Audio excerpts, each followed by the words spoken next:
Es cierto que hacer un ejercicio de conversación tan grande es complejo, pero aquí tenemos una representación importante de jóvenes de más de 20 regiones del país, más de 20 departamentos, jóvenes que representan distintas tendencias políticas, jóvenes que representan causas, jóvenes que también representan minorías, y creo que este diálogo refleja una identidad sobre el presente e identidad sobre el futuro.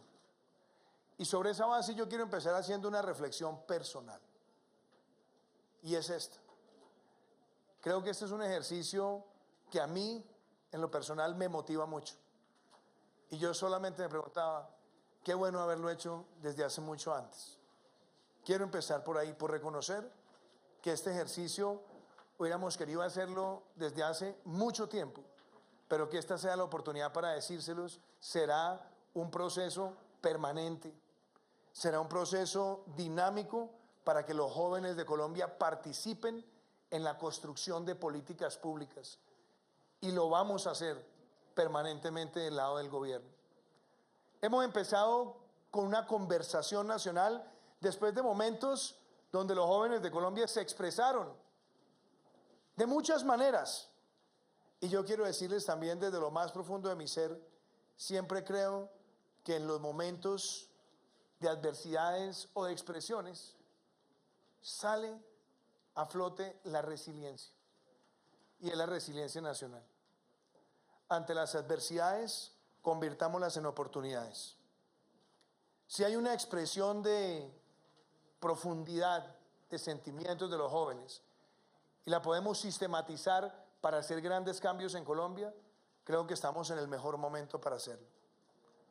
Hoy ustedes han hablado de educación, de salud, de construcción de paz, de cultura, de participación, de cómo motivar la generación de oportunidades, cómo trabajar desde los territorios. Y yo creo que si todo lo que aquí lo hemos discutido lo sistematizamos en esa secuencia de co-creación y después de decisión, ganamos. Y yo también quiero hablar ahora sobre la institucionalidad.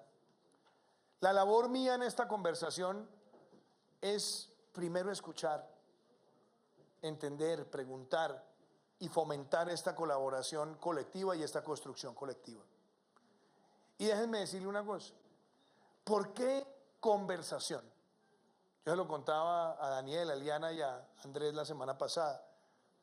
Aquí uno de los profesores hablaba de filología, y la palabra conversación, que a veces se nos vuelve tan cotidiana, que pensamos que simplemente de pronto, no, ¿qué dices tú? ¿Qué digo yo? No, la palabra conversación, en sus raíces, tiene algo muy importante: dialogar para cambiar algo. Conversatio es el origen de esa palabra. Y si estamos acá dialogando, es para cambiar cosas en nuestro país. Ustedes hoy hablaron muchísimo de educación, y yo quiero decirles, esa es mi mayor preocupación todos los días, porque creo que esa es la piedra angular para la transformación de nuestro país. Y si me permiten en unos minutos decirles por qué para mí es una gran preocupación, es porque genuinamente creo que en Colombia tenemos una carrera de la vida desde la educación. La educación define muchas cosas de la carrera de la vida, y no me refiero a la carrera profesional, me refiero a la carrera del progreso individual. Y tenemos un país donde hay un sector de la sociedad con niños que nacen y primero tienen toda la nutrición, ese es lo que yo llamaría el carril número 1. Niños que nacen y tienen todos los micronutrientes. Niños que después casi todos entran al preescolar con la mejor educación psicoafectiva, psicomotriz, psicosocial. Que después casi todos entran a un colegio con jornada única, bilingüismo, excelentes instalaciones. Donde después casi todos se gradúan. Después casi todos entran a la universidad y después casi todos encuentran trabajo. Ese es el carril número 1 de unos niveles de ingreso en la sociedad. Pero en el carril número 2 hay una Colombia donde hay niños que nacen y difícilmente encuentran esos micronutrientes de manera permanente. El calcio, el hierro, el zinc les son esquivos en gran parte de su formación. Después, muy pocos de ellos ingresan a esa cobertura de educación preescolar. Y después, cuando entran al colegio, la gran mayoría se encuentra con la media jornada. Entonces, imagínense cómo va la carrera. ¿Quién va ganando la carrera? Después, hay mucha deserción. Y hay muchos que no entran a la universidad y después más complejidades para encontrar empleo. Yo describo esa carrera porque cuando me siento a entender cada una de sus preocupaciones, creo que hay una sincronía entre lo que ustedes plantean y lo que nosotros de alguna manera queremos resolver o empezar a resolver, porque tampoco podemos decir, mire, aquí en 4 años se arreglaron todos los problemas. Sería ingenuo, sería demagógico, pero sí empezar a hacer los cambios. Y yo rescato muchas cosas de las que aquí se plantearon. Ustedes dijeron, los primeros 1000 días de vida, dijeron algunos, fundamental, nutrición, sí, atención integral, que está en nuestro plan de desarrollo, pero que lo podemos potenciar con lo que ustedes están planteándole al país. Algo que se tocó acá, el ambiente en el que crecen los niños. Miren, muy pocas veces se toma esa discusión, pero hay muchos niños que crecen con estrés traumático, porque en esos primeros años de vida vieron confrontaciones muy grandes en su casa, violencia doméstica o algo peor, carencia de afecto. Y eso necesitamos ponerlo en la discusión de la sociedad que queremos formar. Ustedes lo tocaron, lo recojo, porque muchos plantearon, sí, el tema de la violencia doméstica y el tema de la agresión de los niños. Aquí se tocó también el tema de la atención integral para la primera infancia. Muchas veces esa posibilidad de tener un acceso a un preescolar va a ser definitivo para el resto de la vida. Varios lo plantearon hoy y está también en nuestra idea del plan de desarrollo, de pasar de 1 a 2 millones de niños con esa atención integral. Una parte por el Ministerio de Educación Nacional, que va a llegar a 500,000, y 1,5 millones que lo queremos hacer a través del ICBF. Yo quiero que la juventud nos ayude a pensar en cómo llegarle a que esa atención integral realmente defina esa personalidad y esa identidad de nuestros ciudadanos para ese progreso. Hablamos también en educación, y vuelvo a tocar el tema, la jornada única. La jornada única es fundamental. No es simplemente para dar cátedra, no, es para la formación integral. Y ustedes hablaban, habilidades blandas, el humanismo, el bilingüismo, el deporte, la cultura. Porque si nosotros queremos dar ese paso, esa jornada única, para mí refleja eso que ustedes piden y reclaman con razón, que profundicemos y aceleremos. Y ahí, por ejemplo, quiero hacer una reflexión. Muchas veces creemos que la educación la medimos en cómo nos fue en las pruebas PISA. ¿La educación es buena o mala según cómo nos fue en las pruebas PISA? Miren, las pruebas PISA maravillosas como mecanismo de medición. Pero más que ver graduados pruebas PISA, necesitamos ver graduados buenos seres humanos con esa formación integral, y creo que todos lo han planteado aquí. Y después el reto de entrar a la universidad, que ustedes también lo plantean. Sí, ¿cómo hacemos para ampliar la cobertura? Yo casi que les voy a decir una cosa, qué bueno lo que ustedes han planteado hoy, porque lo empezamos en el primer año de una nueva década. Nuestra meta, la de este gobierno, es llegar al año 2022 con cerca de 334,000 jóvenes llegando gratuitamente a las universidades de Colombia. Logramos 80,000 el año pasado, queremos 100,000 este año a través de Generación E, pero nosotros necesitamos ponernos una meta. Si hacemos todo lo que está en el plan de desarrollo, llegaremos al año 2022 con una cobertura de educación superior del 60%. María Victoria está por aquí, la ministra.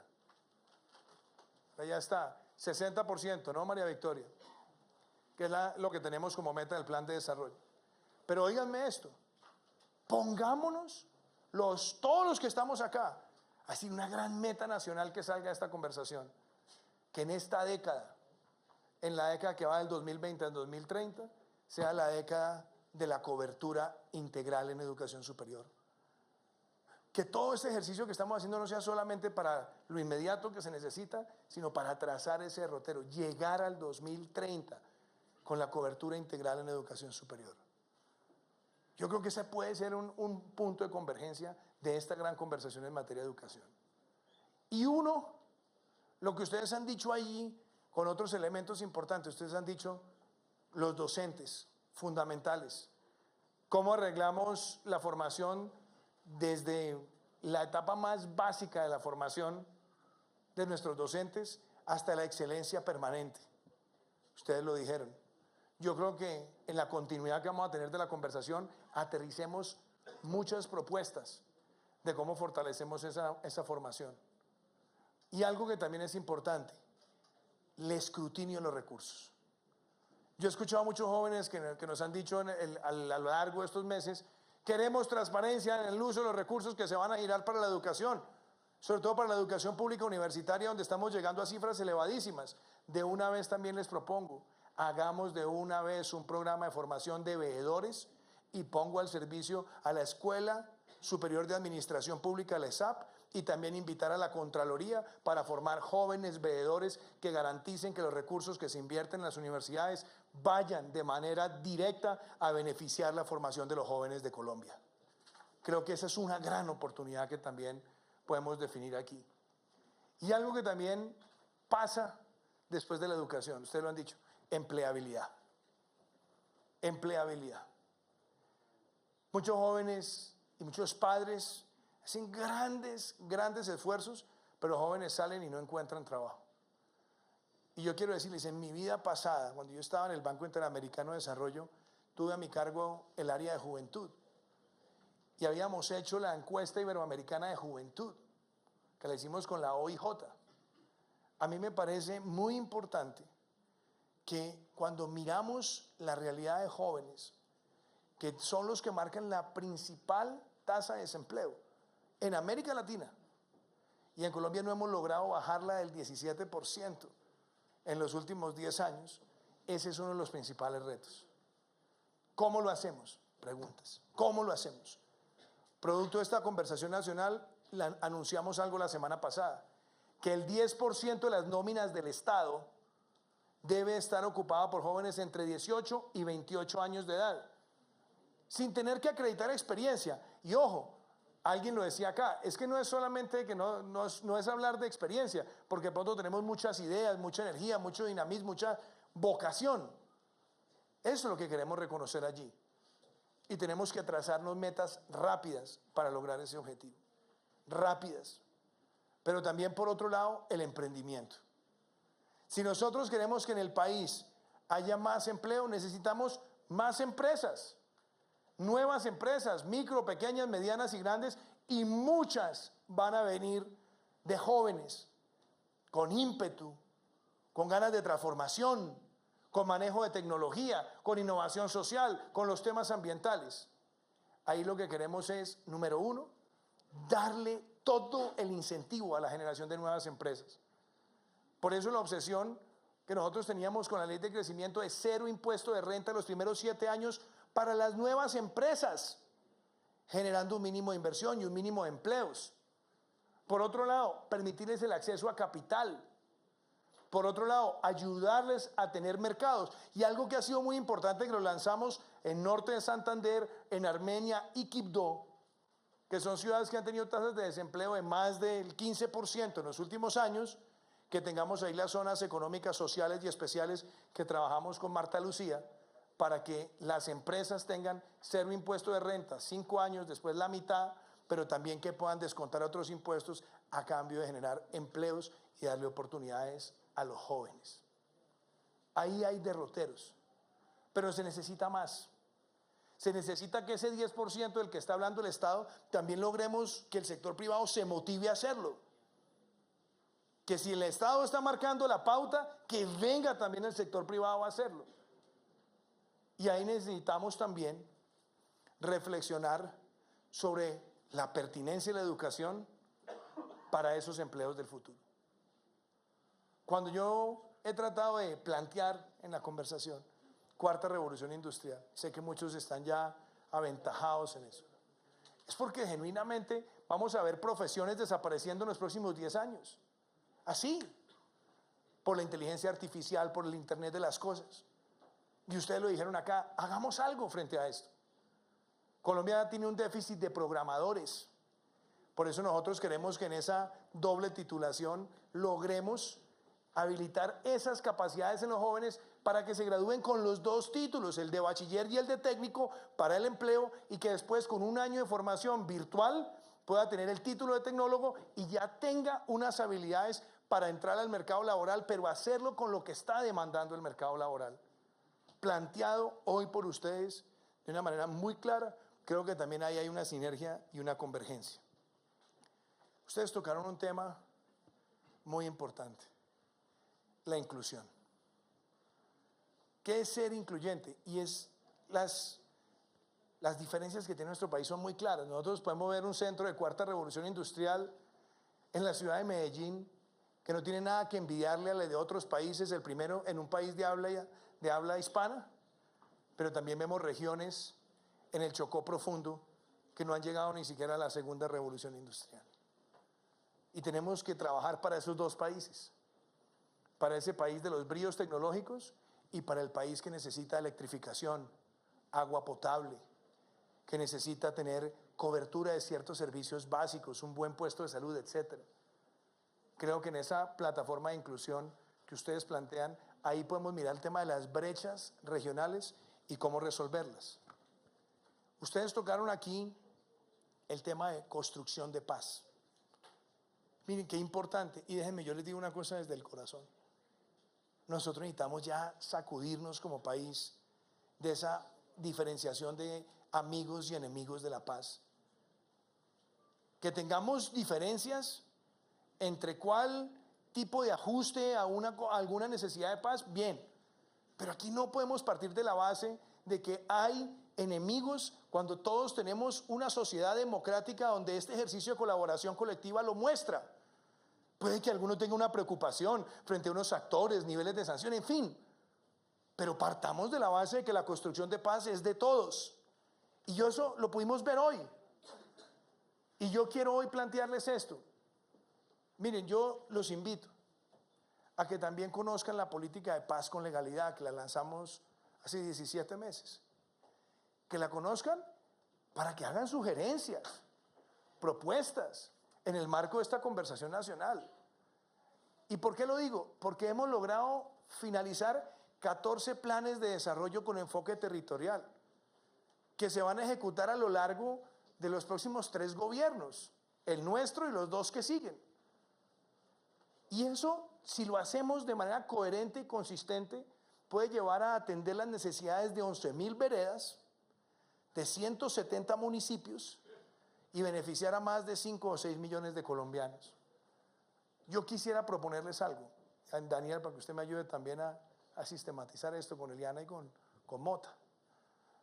Miren, una de las experiencias, yo no sé cuántos de ustedes se acuerden, pero hace 20 años, cuando yo quizás estaba sentado donde están muchos de ustedes, estaba Colombia inaugurando un programa que se llamaba Opción Colombia, donde jóvenes de universidades iban a los territorios, hacían gestión comunitaria, trabajaban en temas de salud, de servicios legales, de odontología, etc.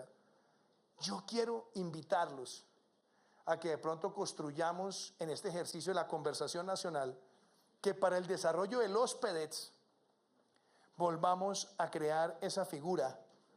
Obviamente pongámosle un nombre para el tiempo de hoy y unas dinámicas para el tiempo de hoy, pero donde los jóvenes nos ayuden a llegar a las regiones con las distintas agencias del Estado o fundaciones o universidades para materializar esos programas, esos planes de desarrollo con enfoque territorial.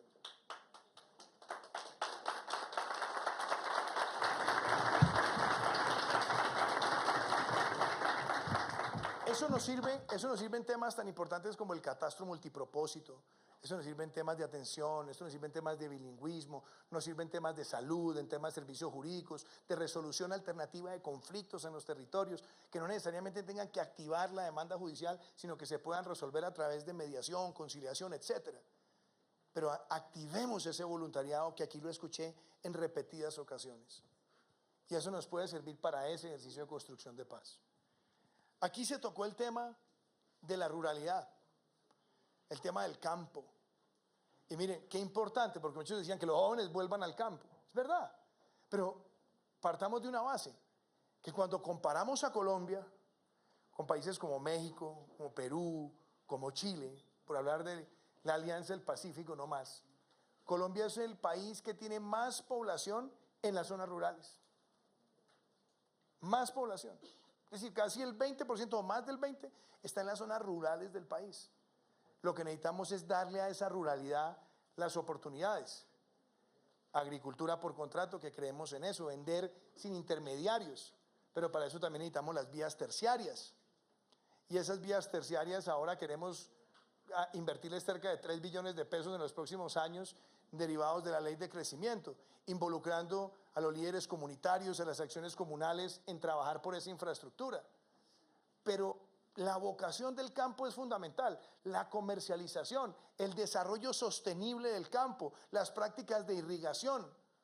Y qué importante empezar a vincular a la juventud también en el desarrollo de ese emprendimiento rural. A mí me ha encantado lo que he visto, por ejemplo, con la Federación de Cafeteros en los últimos 2 años, que son jóvenes como ustedes, emprendedores tecnológicos, haciendo producción de café y exportando con marca o maquilado marca propia, pero con prácticas sostenibles, inspirando a más jóvenes a volver al emprendimiento rural. Y tenemos la posibilidad de ser un país que tiene 22 millones de hectáreas con potencial agrícola y apenas está empleando 8 millones de hectáreas. Qué bueno que también como parte de este ejercicio de la conversación nacional hablemos de ese emprendimiento rural juvenil.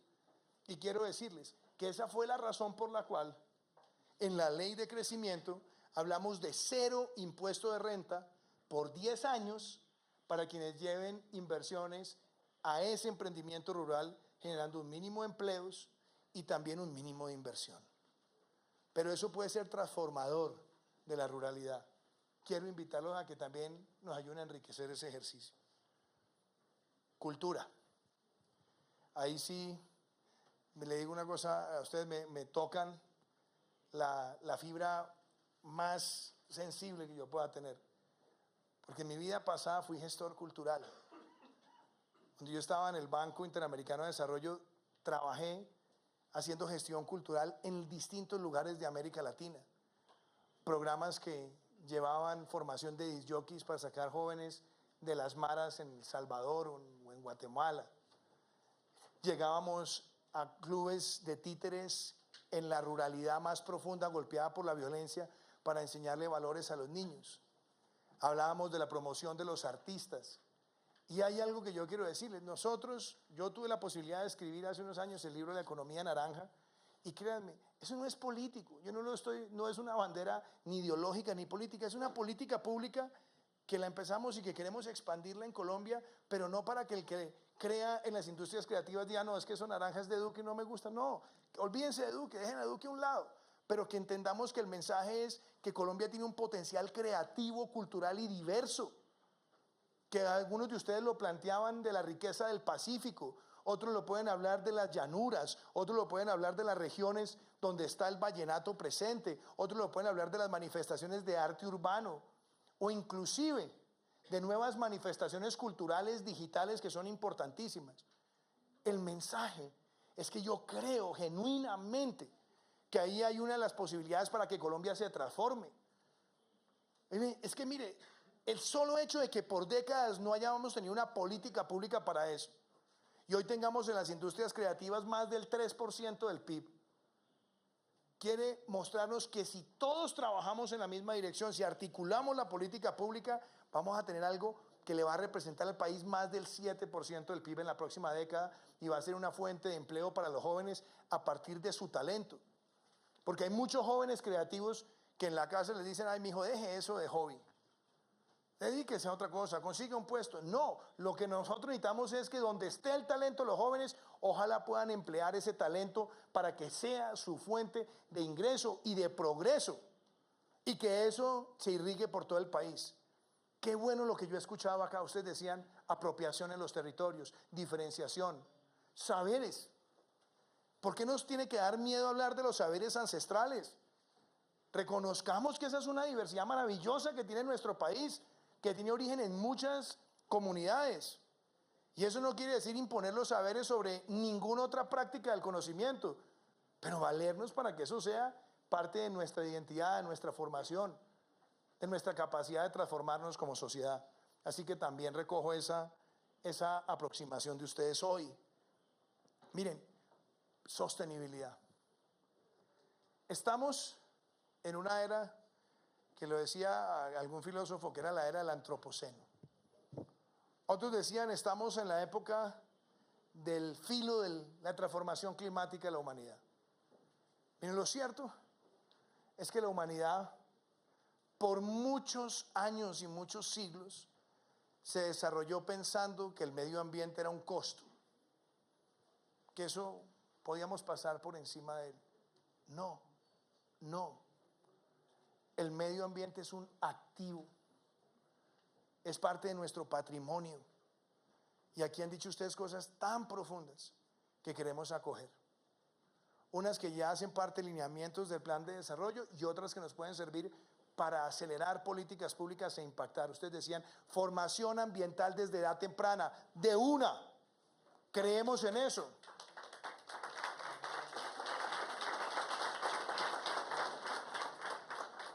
Otra, la cultura de la economía circular.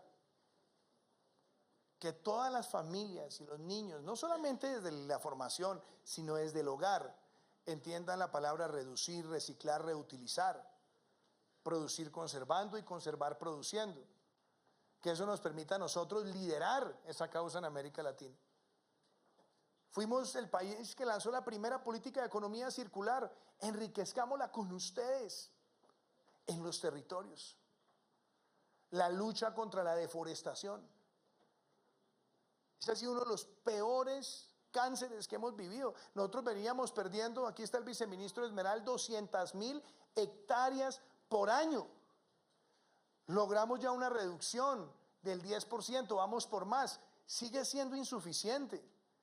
Pero si todos como sociedad empezamos a activar sembratones, hagamos 2 o 3 sembratones al año y empecemos a generar esa cultura. Queremos llegar a 180 millones de árboles sembrados al 2022, adicionándole 120 millones de árboles de desarrollo forestal comercial.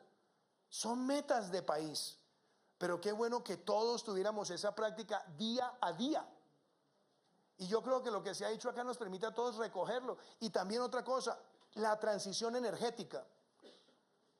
Aquí hablaron muchos de la transición energética. Qué importante, porque Colombia hoy está pasando de 50 megas de energía solar y eólica a más de 2.250 en el año 2022. No hay un país de América Latina que esté haciendo hoy un salto de esa magnitud porcentualmente, pero necesitamos apropiar con la iniciativa, el ingenio, el emprendimiento y el empleo de los jóvenes a que eso se pueda acelerar y que nosotros lleguemos al año 2050, que es la meta global que tenemos, para ser un país neutral en términos de carbono.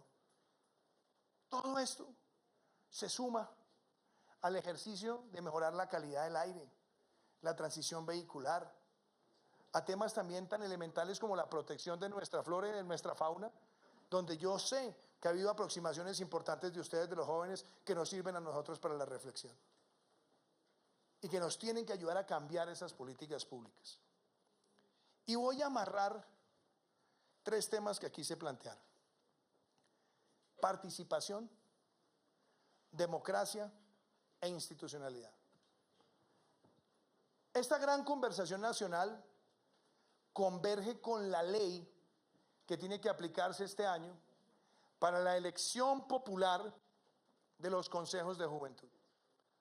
Es una responsabilidad legal sacarla adelante. El Registrador Nacional del Estado Civil la quiere impulsar. Tenemos que buscar también los recursos por parte del gobierno nacional y con ustedes dimensionarlo, porque lo que no podemos es botar la plata. ¿Y cómo no se bota la plata? Logrando la mayor inscripción posible de jóvenes. ¿Y cómo no se bota la plata? Logrando la mayor participación posible de jóvenes.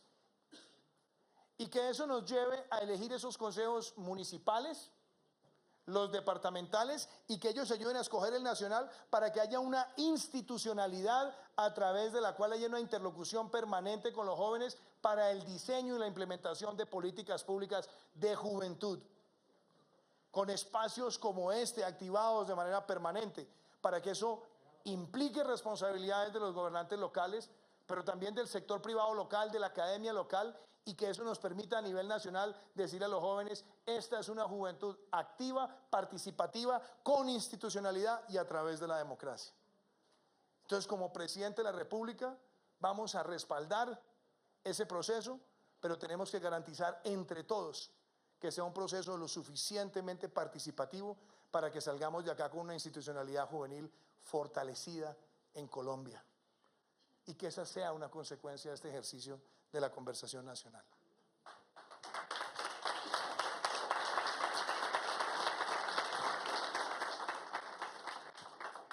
Otros comentarios sobre eso. Acá muchos de ustedes decían la institucionalidad. ¿Qué queremos desde el gobierno? Uno, que este ejercicio de la conversación nacional con los jóvenes nos lleve a un documento COMPES de política pública de juventud sobre todos estos pilares que han sido priorizados por ustedes, pensando en el corto, en el mediano y en el largo plazo. ¿Qué queremos también? Que la institucionalidad pueda transformarse. Aquí está Raiza de Luque. Hemos escuchado aquí al representante Cristian del Partido Liberal. Hace 22 años estaba yo en el puesto suyo. Entonces, no sabe cuánto me emociona cuando luego hablar desde la perspectiva de los partidos por la institucionalidad. Colombia Joven, o la institucionalidad juvenil, ha tenido distintas manifestaciones. Fue en un momento viceministerio, después en otro momento fue programa presidencial, después ha ido mutando a través del tiempo. Yo creo que hoy tenemos que estar listos a que la institucionalidad se fortalezca y se constituya como una institucionalidad operacional, con capacidad de ejecución de recursos, con capacidad de movilización de recursos y con la capacidad de hacer un gran ejercicio interagencial.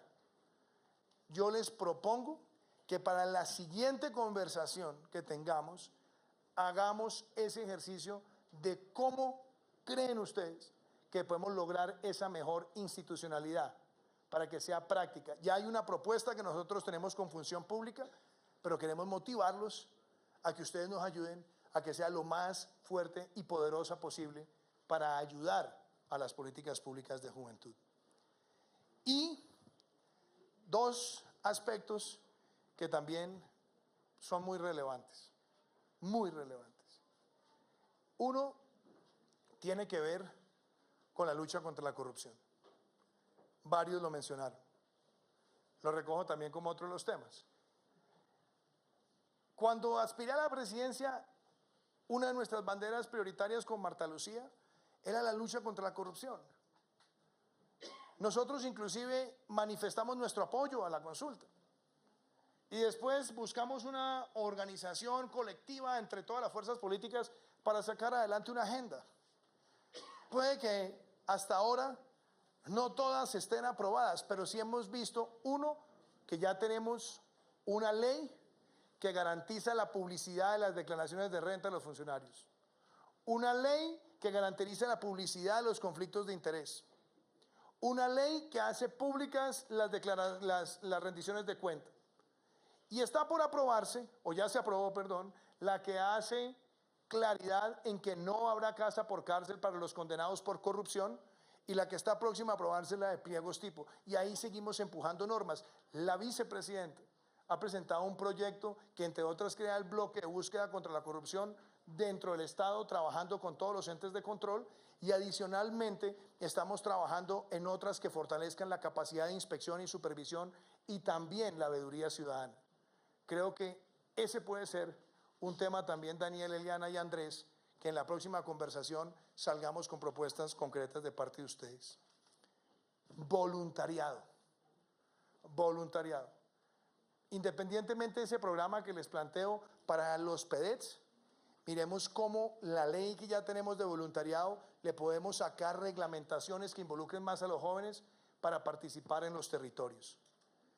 Y ustedes plantearon también acá el tema de la lucha contra la ilegalidad, el narcotráfico, que sobre eso yo diría, como reflexión personal, miren, ¿qué más quisiera yo que ser el presidente de una generación a la que pertenezco y que estuviéramos dedicados 100% del tiempo en la ciencia, en la tecnología, en la innovación, en cerrar las brechas? Pero no nos digamos mentiras, llevamos 40 o 50 años luchando contra un cáncer como el narcotráfico, que es una maleza que vuelve y crece si no tiene la efectividad y el compromiso de todo el Estado, y viene cada vez peor. Colombia había logrado reducir los cultivos ilícitos a 50.000 hectáreas, se crecieron entre el 2015 y el 2018 a más de 200.000, y no se pueden enfrentar con una sola perspectiva, tiene que ser integral, tiene que ser desarrollo alternativo, sustitución, pero también donde corresponda, tener mecanismos de precaución y precisión, pero desarticular todas esas redes del narcotráfico, porque ahí están bandidos que amenazan líderes sociales, ahí hay bandidos que amenazan comunidades, ahí hay bandidos que están tratando de intimidar territorios y que se unen con otras fuentes de ilegalidad. Pero pensemos también desde el lado de la innovación social, cómo también los jóvenes pueden ayudar y contribuir con su ingenio a mecanismos de sustitución, o a mecanismos de erradicación, o a mecanismos de desarrollo sostenible territorial. Porque creo que ese ejercicio también de innovación social, donde nos ponemos el reto y todos buscamos también opciones, sirve. Y yo creo que eso también nos sitúa en el propósito común de enfrentar las amenazas que tiene nuestro país. Yo quiero cerrar diciéndoles esto. Este es un ejercicio muy enriquecedor para mí y para el gobierno nacional. Nosotros no venimos acá ni a dar cátedra, ni a tratar de convertir esto en un monólogo. Así como los escuchamos, también es importante que ustedes escuchen a veces qué está planteando el gobierno sobre temas, mirar políticas públicas y que las podamos enriquecer. Yo salgo muy motivado de este encuentro, porque este encuentro tendrá que también replicarse en los territorios y hacerlo sobre los temas de la conversación nacional. Yo he tenido una fortuna, y una fortuna reconocida, y es que soy el presidente más joven de los últimos años, y por eso muchos de ustedes me han hecho el reclamo: usted es el presidente más joven, entonces actúe como el presidente más joven y escúchenos a los jóvenes. Quiero decir, no solamente los escucho, sino que los quiero escuchar permanentemente. Y no solamente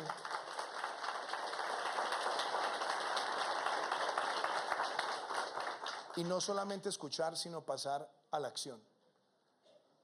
Y algo con lo que quiero concluir: son muchos los retos que tenemos como país, muchos, pero también parte de nuestra responsabilidad es valorar lo que el país también ha podido construir. Porque no podemos quedarnos en narrativas de que todo lo que el país ha hecho a lo largo de su historia está mal.